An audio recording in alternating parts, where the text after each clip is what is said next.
Hello, hello, hello, everybody. I have a very special guest today, Alison Hartson, U.S. Senate candidate from California. She's running against Dianne Feinstein in the Democratic primary. Thanks so much for joining me. I really appreciate it. Happy to be here. I just realized my headphones weren't plugged in. This is Oh, a lot better. well, I hear you good. Can you hear me now good or no? Yeah, Okay, some way much better. okay. I like how we both have no clue what we're doing with stuff like this. Yeah. It's a um, recurring theme with every interview I do. so there's a lot of stuff I wanna talk to you about. You are, I think, the first Senate candidate that I've ever spoken to, done an interview with on air. So I'm excited for this, but I'm also excited just because of what's been happening with your campaign recently. I mean, it's really taken off. And you could see even on like Twitter, you'll regularly say something and it'll blow up. And I'm like, ooh, now, the old political establishment would look at that and they'd kind of laugh, like, oh, That's Twitter cute. mentions are important. Like, oh, okay. All we care about is getting our billions of dollars. But I think that there really is kind of like a snowball effect happening in terms of you really getting your name out there and really having a chance in this election. So let me just start with that basic question. Uh, do you think you're going to put up a good fight or possibly even knock off Dianne Feinstein? Yes. Well, first of all, if I get into the general, all signs point to completely obliterating her in November. Just have to get past the primary. And that is only 7 days away. So the question right now is because it's pretty expected that she's going to take first place on June 5th, just being the incumbent, right? So the question now is who's going to take second place because we have a top two jungle primary here, Right. meaning for those who don't know, your party doesn't matter. Anybody can vote for me. They don't have to change their party, and it can be two Democrats that actually make it, which is what happened in the last one as well. And so this is relatively recent for California. So the likelihood is, and anybody who's a serious challenger right now is running as a Democrat. And right now, almost every poll that has included me has me statistically tied for second. Okay. So you take that and combine the fact that I am beating every single candidate 6 to 8 times on social media every single week. We are not plateauing. We continue to climb. That means people who are liking, following me, engaging, sharing, etc. Those are real people that the media is ignoring, that the polls aren't grabbing. Right. And then you combine on top of that the number of volunteers that I have. I have over 1,900 volunteers who are making phone calls and knocking on doors of people who aren't being polled and making sure that we're getting those people to the polls. And no other candidate and any other serious candidate is ever talking about their volunteers because they don't have any. Then you add on top of that the number of small dollar donations that I have. I am cleaning the clock on small dollar donations. 72% of my donations are small dollar, $200 or less.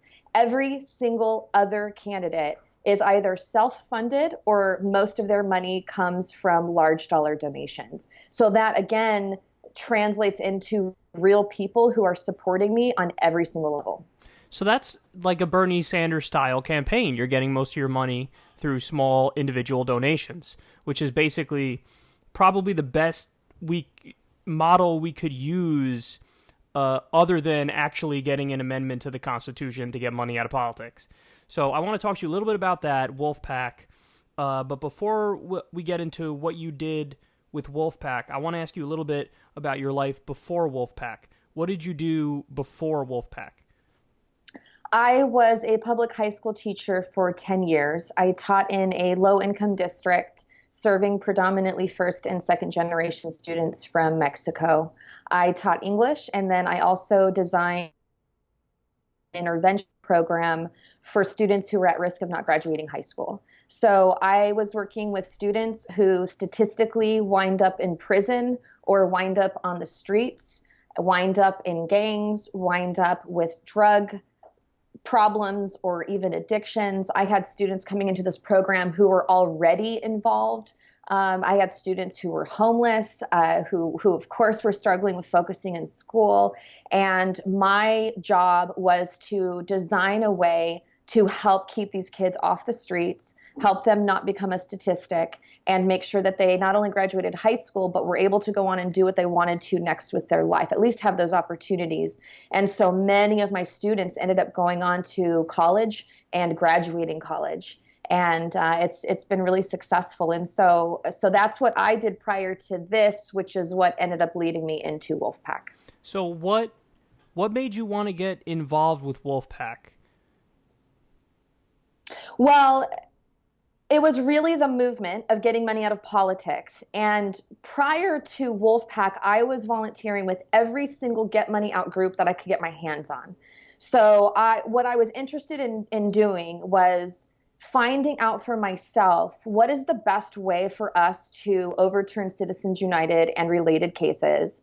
If it's not that, what are other ways that we can possibly get campaign finance reform? So is it transparency? Is it at the state level, the local level, the federal level? There are so many ways to come at this.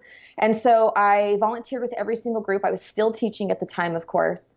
And I was really frustrated because every group I found amazing people, but no solution, no real lasting solution that actually addresses the issue of how money is corrupting our political system. So I was really frustrated, and I just continued to do research online, and I found Wolfpack's website. So I actually didn't know the Young Turks at the time. I didn't know who Cenk Uygur was. And I found this website. It was probably like 15 pages deep in my Google search. And it was like the most like rickety kind of site you've ever seen. And I assumed that like two dudes were sitting in their living room through this website together, and we're like, we're gonna figure out how to save the world. And so then I remember specifically sitting in my living room thinking, well, now it's going to be two dudes and a gal. So I signed up to volunteer, and the rest is history. And you've had some success with Wolfpack, correct? Like, haven't you actually gotten, some state governments to take action? Yes. So almost as soon as I signed up, the team took off. We had practically no action here in California to get our measure passed through the state legislature. So I eventually built a team. I became the California state director. I was still a volunteer at this time, and then organized thousands of volunteers throughout the state and successfully led the passage of that measure through the state legislature. Once that was done, I thought I was going to go back to my life. Like, okay, I got that. That's a nice thing to put on the mantle and let the other states do their thing. But it didn't work out that way. Other states needed my help to basically replicate the model that I had built in California. So I turned around and did the same thing in New Jersey and Rhode Island, and eventually I became the national director of Wolfpack. And I stepped down from teaching. It was a really, really difficult decision to make because I got into this in large part because of being a teacher, because I really want to help reform and strengthen our public education system. But I realized that the fastest way we can help any institution, any issue that we're fighting for, the fastest way we're going to do it is to attack the root cause. And since the root cause is, by and large, money in politics, we have to focus on that. So I became the national director. We've now passed our measure through 5 state legislatures. We are introduced in over 25 states. We've passed it through several state chambers, either the House or the Senate. And now here I'm running for U.S. Senate, taking that experience straight to Congress is the goal. So the goal is you get money out of politics, and then is part of the amendment publicly financed clean elections? Like, is that in the amendment itself? It's not in the amendment itself right now, but it certainly could be. That is something that people talk about. The amendment itself, the way it works is there's 2 ways to get an amendment to the U.S. Constitution. So you can either do it through Congress or you can do it through the states. And if it goes through Congress, it has to pass each chamber with a 2/3 vote. And if it goes through the states, then 2/3 of the states have to pass it, which is 34 states. Whether it goes through Congress or whether it goes through the states, it still has to then be approved by the states, known as ratification, where 38 states have to approve of it, whether it came from Congress or a state convention. So one of the things to that I want to add is we're really coming at them from every angle. We're making sure that as important as it is to end this corruption, that we don't leave anything on the table. We are working to get big money out of politics at the state level, at the local level, at the federal level, to get this U.S. Constitution. History shows us that the way that you get a constitution is by coming at it through these convention measures, through Congress. So get me into the U.S. Senate and I can actually introduce the amendment myself. Right. So there's a coalition of groups working on this. American Promise is one of the groups right now that is really helping to bring all of these groups together and actually talk about the language, design the language for the amendment itself. And there's a rich discussion about what does it say, what does it not say, how much do you leave to the Constitution, and how much do you leave to the legislation that follows that constitutional amendment. So right now, I know that like Cenk would like to see publicly funded elections in the constitutional amendment. Right now, I'm of the opinion that it would need to be legislation that follows that constitutional amendment. So we'll see what comes from that. But I am a strong proponent of replacing our privately funded elections with publicly funded elections. So it sounds to me like your diagnosis of the problem is similar to mine in that when you look at the political landscape in the U.S., what you find is a complete and utter disconnect from the will of the American people through the opinion polls and the laws that end up being implemented. So, there's, just to give a few examples, over 90% of the American people want a universal background check on gun purchases. I believe it's over 60% of people now want to legalize marijuana. And, only 17% of the American people still wanted to be in Afghanistan, and that was from a poll done all the way back in 2013. I haven't seen a poll on it since then. Nobody even bothers to ask the question. But basically the point is here, you name the issue, and basically the Senate and the House of Representatives are just ignoring the American people. So can you talk about that a little bit and tell me what are your issues? What are you going to bring to the U.S. Senate? What are you going to fight for? Yeah, well, another thing as far as which maybe there's a little irony there. Over 90% of people, it's around 97, it depends on the poll, it depends on the year, but over 90% of people also want to overturn Citizens United in related cases. And it's that very issue that in large part has led us to where we are, where those who are in office can completely ignore the will of the people and keep getting away with it. We have legalized bribery, and we see this play out in one issue or area after another where white collar crime is legalized essentially. And so,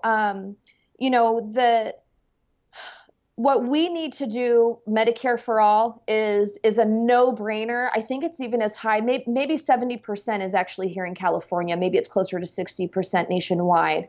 College for all is a no-brainer. Federal minimum wage, I say living wage tied to inflation because by the time we get it, it'll probably be higher than $15 an hour. But whatever that living wage is, make sure we tie it to inflation. We need to have a green economy that replaces our war economy. We do those things right there, we're going to be in really, really good shape. But there's a number of other things that we need to do as well. And I think that we can do at the same time. In order to be able to accomplish this, we're going to have to hold our corporations and the wealthy accountable for paying their taxes. And we also need to make sure as far as publicly funded elections go, that everyday people can run for office and legitimately have a chance at winning, because I believe that one of the reasons why the legislation that we see being passed, and it's not just in DC, it's at the state level too. The more expensive our federal races are becoming, it's trickling down to the local level. To be a millionaire or know a millionaire to run for office for the most part. And what that does is, can you hear me okay? Yeah, you broke up there for a second, but I could hear you pretty well. Okay. Okay, good. It says poor connection on my part. But what that does is it makes it so that it's not just money that corrupts, it's the people you surround yourself with. So it's the fact that we have a bunch of wealthy, elite people whose perception of reality is completely different from ours, who are governing and legislating on behalf of our lives. They're passing legislation that reflects the way they think, the way they live. They don't know what it's like to have to decide between buying medicine and putting gas in your car, or if you're going to give up that vacation at work just so that you can make that overtime and make more money so that you can like buy your kids new clothes for school. I mean, just little decisions like that they don't ever have to consider. And so that is what is really creating this huge gulf between our will and what they will to happen. And so that Princeton study that came out a few years ago that showed 0% of the will of the people is reflected through legislation. But what it did show is that I think it's like something like 30% of the time it does reflect our will, but only if it is what the wealthy elite also happen to want. Right. So let me ask you a question. Are you willing to buck the Democratic Party when you're in the Senate? Because we know that you're going to run into just a waterfall, a tsunami of nonsensical proposals from the elitist Republicans in Washington. Everybody understands that. But you also will run into the people who will tell you in the Democratic Party that in order to be pragmatic and in order to be realistic, we need to go to the right and meet the Republicans halfway, and listen, you can't wage a revolution overnight. And you're going to hear all of these things coming at you from the likes of Chuck Schumer and from the likes of, the leadership of the Democratic Party. Are you willing to buck the leadership of the Democratic Party and tell them, no, I have a mandate from the people, and the polls are clear, so you need to do your job and reflect the will of the people? Yes, I look forward to spending the first 2 years doing that, and then we'll have more progressives in there in 2020, 2021. What I have to do is go in there and hold down the fort. And, there's no way, I'm under no weird illusion that I'm going to get in there and all of a sudden get all of these policies passed myself. That's just not the way it works. So what I'm doing, the strategy for our progressive movement is get progressives like me in office. We open the door and it's going to be a floodgate. They see that a campaign like this works. I mean, we're already seeing senators like Cory Booker and Kamala Harris start to come around on some issues, refusing to take corporate PAC money, signing on to Medicare for all, because they see the writing on the wall. Now, that will change. That's all going to stay simply rhetoric unless we keep holding their feet to the fire and we keep coming after them. And so their next move, should I get in there, is going to be to soften me up and to make sure that I understand how to be pragmatic. I have to stand strong, just like you were describing. And then more people are going to see how it works. More progressives will run. More progressives will win. We will have a voting block by 2021 and start getting our legislation passed. And, the other thing, too, is that every single time there's compromising when it comes to getting legislation passed. But there's also that fine line of not compromising our values, our progressive values, and also understanding how to negotiate. You don't start in the center with negotiating on what you want to get with our progressive policies passed. So every single time you start to really compromise on our values, then you whittle away, and that's how you start to see maybe maybe people who are in office who truly were somewhat progressive at some point are even more center, and they keep moving that way. And that's what I mean by having the wealthy elite in there or being surrounded by them. You start to lose perception of the reality for everybody else.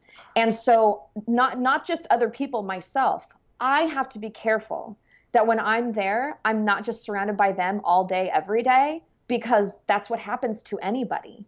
And so, and it just compromises your integrity. And that's where that corruption comes from in large part. So I have to make sure that I'm doing things like coming back to my state of California, holding town halls regularly, doing town halls like this virtually, even when I can't get back to California, and stay connected to the people. So, and that also helps me to stand strong when I'm there on the floor or in a committee hearing, sometimes and oftentimes going to be the lone voice speaking on behalf of the rest of us. But I look forward to it. So I asked that question because, one of the problems I see is that even when the Democratic Party is not wrong on an issue, oftentimes I would criticize them heavily and say, hey, listen, you have the same donors as the Republicans in some respects, whether it's for-profit health insurance companies or Wall Street or the military-industrial complex. But there are issues where the Democrats are better. Like, for example, the overwhelming majority of Democratic politicians don't take any NRA money. But so they're, in theory, on the right side of gun reform issues, like universal background checks, for example. But what I've seen is that even when the Democratic Party happens to be correct on an issue, oftentimes they don't know how to fight and shift that Overton window back to the left, where they say, listen, here are some of our policy positions, and these are the non-negotiables. Whereas on the right, they stake a position way out there near Fascismville, and then they argue for it until they're blue in the face, and then all of a sudden when the Democrats meet them halfway, now you're at a center-right policy, and it's portrayed as some sort of reasonable compromise. So it's refreshing to hear you say that you're going to stand up and you're going to fight back, and you'll draw some red lines. So, well, I think that something that happens with that, Kyle, is, and this is just my theory on this, I think that people on the left are more logical than people on the right, and tend to be more empathic. And so we tend to want to sit down, everybody at the table, and really make sure that we're hearing everybody out and being fair and compromising and so forth. And over the decades that has happened, combining the fact that there are shared interests in their donors and the people they're eating lunch with and having drinks with and so forth, they've lost sight of how to stand strong and have a backbone. And that's really what it is. I mean, I can still work with the people, even the corporate centrist Democrats there. I can still work with them on legislation where we're going to agree, but vehemently disagree with them on other issues as well. And that's where, I guess, the other part of the big problem is the fact that we have a two-party system. The big problem is that you've got a bunch of people on the left being squeezed into the Democratic Party, and we're not really one party.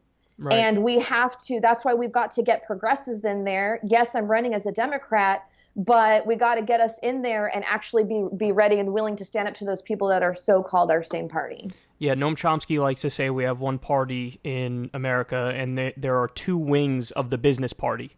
That's how he phrases it. Exactly. I call them the corporatist party, but same thing. Yep. So let me ask you, I just saw your new ad that you released, I think today.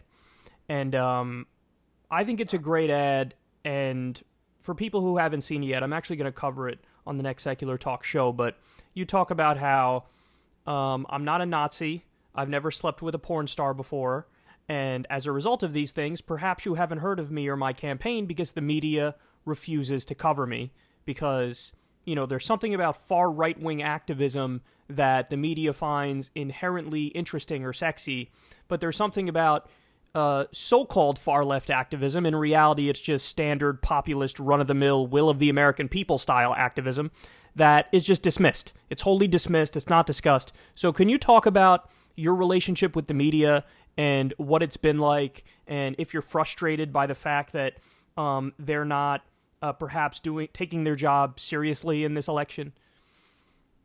Yeah, there's a couple things happening there. One is definitely a lot of frustration. Another is I'm flattered. And then also I kind of understand a bit of where they come from, but I also find it inexcusable. So I'll touch on all that.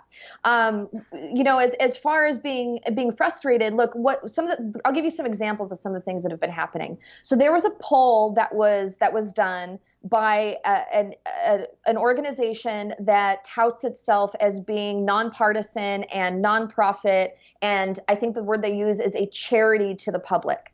But they actually run polls based on people giving them private money. So I don't know who paid for this poll, but they only ran 2 of the candidates in this race, even though there's 32 people in this race. They ran Dianne Feinstein and Kevin De Leon, and then the third option was undecided.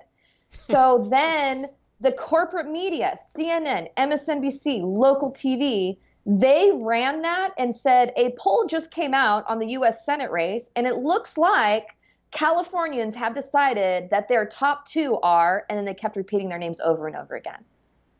And this is how, going back to campaign finance, the limit that you can give to a federal candidate is $2,700 in each leg, $2,700 in the primary, $2,700 in the general.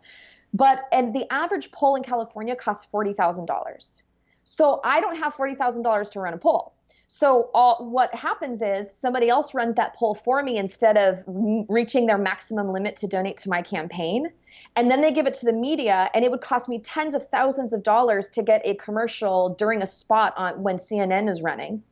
But meanwhile, they're getting CNN to talk about them. That's that free media that they're getting. So this is hundreds of thousands of dollars potentially that is free media to the other corporate candidate in this race. That's just one example of the kind of stuff that we've been seeing. But I'm not surprised by it. On one hand, I know there are a lot of races happening. There are a lot of people to cover. And there's a culture right now in the establishment media with this establishment bias that you are only, and they really think this way, that you are only legitimate if you have a certain amount of money and a certain amount of ties to the establishment think tank. And so if you aren't connected, I mean, somebody was talking about me on NPR and said, I've never heard of her, therefore she doesn't have a chance. Oh. And that's the kind of stuff that I hear people repeating inside of the California Democratic Party religiously. So this is it's a cultural thing that it's just another way that I move past June 5th, and we're going to break that culture. And we're going to win on so many more levels than people even realize right now. But I expect this stuff at the same time. And so I'm flattered in the sense that it means that we are making a difference, that they are feeling threatened. And I've dreamed about sticking it to the man since I was 2 years old. So I'm happy to be here.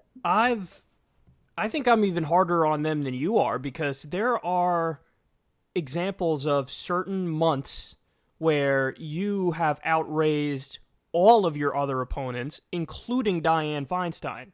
And you did it with small dollar donations, which means, by definition, that there's a large number of people all giving small dollar donations. So if you look at that situation objectively, obviously you have a real campaign here. But even given that fact, even when there were clear months where you were outraising everybody in sight through small dollar donations, there were articles on the California race and they didn't even mention you. So when I see that, I'm not a conspiracy theorist, but that's when I go, wow, this really manifests as if it is a conspiracy, even though it's not a conspiracy, because the kinds of people who get hired in establishment, corporate, legacy media are the kinds of people, like you were describing, who just reflect the worldview of the serious people. And they think, oh no, it's obviously Dianne Feinstein because she's already been elected 1,000 times. So now let me get into that aspect of this, because I think most people really have no clue what Dianne Feinstein is really about and what her record is. Because in my research, I think there was a genuine question, a legitimate question. Hey, is Joe Manchin more conservative or is Dianne Feinstein more conservative? And we both know California is one of the most left states in the entire country. But you have a Democratic senator who's basically a Republican. So go ahead and tell everybody some concerning stuff about Dianne Feinstein's record.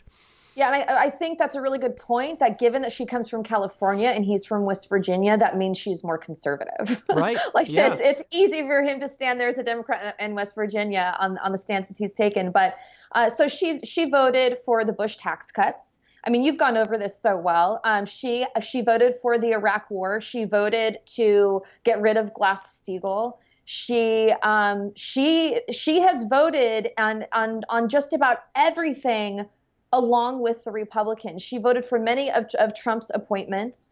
And then there's the other fact, too, of looking at what she hasn't done also. So, and this is something I don't feel is often talked about enough when it comes to our legislators' records. She has not been a front runner on getting background checks for guns. She continues to introduce legislation on bump stock, but not on background checks. And background checks are proven through research to be the number one way to lower gun deaths. She has not been a champion, even though she touts herself as this and talks a lot about fighting for equality for women. But where is our paid family leave? Where is our paid parental leave? And where that is one of the best ways, again, through research, to actually get equal pay for women, to get equality in the workplace.